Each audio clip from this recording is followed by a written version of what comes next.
नमस्कार, मी Poonam news अनकटच्या top 15 मध्ये तुमचं सगळ्यांचं स्वागत करते। पाहूया टॉप 15 न्यूज। आज 8 मार्च रोजी जगभरात आंतरराष्ट्रीय महिला दिन साजरा केला जातोय।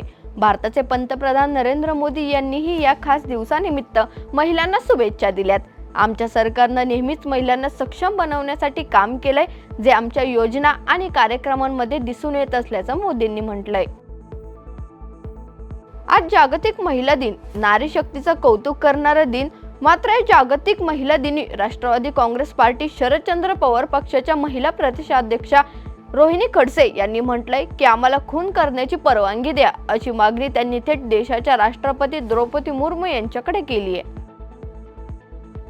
डोनाल्ड ट्रम्प यांनी कॅनडावर टॅरिफ लादण्याची धमकी दिल्यानंतर कॅनडाच्या लोकांनी अमेरिकन सफरचंदाऐवजी इतर देशाची सफरचंद खायला सुरुवात केली आहे। त्याचबरोबर दुकानदारांनी पिझ्झामध्ये कॅलिफोर्नियाचे टोमॅटो ऐवजी इटलीचा टोमॅटो वापरण्यास सुरुवात केली आहे।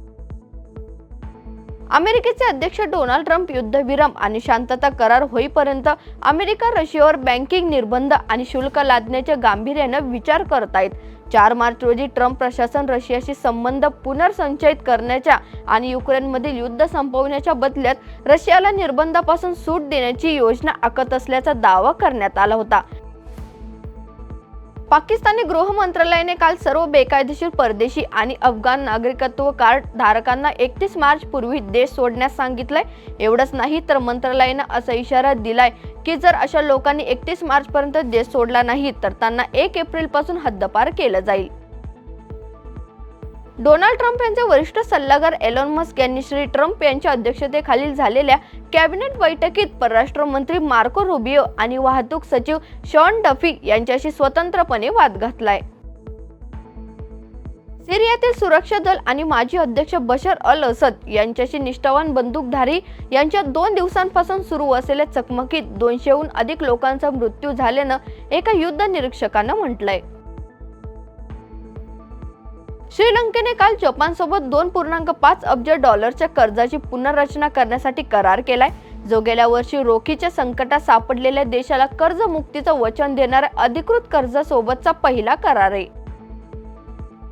युक्रेनवरील बॉम्ब हल्ल्याबद्दल रशियावर नवीन निर्बंध व कर लादण्याची धमकी राष्ट्राध्यक्ष डोनाल्ड ट्रम्प यांनी काल दिली आहे। यापूर्वी त्यांनी राजनैतिक कूटनीतीला प्रोत्साहन देण्यासाठी कीवला अमेरिकेची मदत स्थगित केली आहे। काल दक्षिण कॅलिफोर्नियातील ब्रँड सिगमंड नावाच्या व्यक्तीला फायरिंग स्क्वॉड पद्धतीने फाशी देण्यात आली आहे, जो 15 वर्षात अशा पद्धतीने मृत्यूदंड देणारा पहिला अमेरिकन कैदी होता। अमेरिकेचे राष्ट्राध्यक्ष डोनाल्ड ट्रम्प यांनी वित्तीय मदत थांबवल्यामुळे नेपाळची अर्थव्यवस्था संकटात सापडली आहे। सरकारला विद्यमान खर्च पूर्ण करण्यात अडचणी येत आहेत, ज्यामुळे सरकारला देशातील लोकांकडून कर्ज घ्यावं।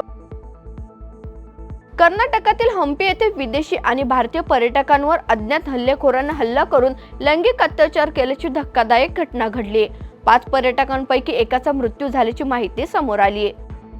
राजस्थान विधानसभेत काल भाजपचे आमदार गोपाल शर्मा यांनी काँग्रेसचे आमदार आणि मुख्य प्रताप रफिक खान यांना वारंवार पाकिस्तानी म्हटलंय। भाजप आमदारांच्या या विधानानंतर विरोधकांनी सभागृहात निषेध व्यक्त केलाय। अमेरिकेचे राष्ट्राध्यक्ष डोनाल्ड ट्रम्प काल म्हटलेत की भारताचा कुणीतरी भांडाफोड केल्यामुळे त्यांनी आयात शुल्क कमी करण्याचा निर्णय घेतलाय। भारताने अमेरिकेचा व्यापार संबंध अधिक दृढ करण्यासाठी आयात शुल्क कमी करण्याची तयारी दर्शवल्यानंतर काही तासातच ट्रम्प यांनी हे विधान केलंय।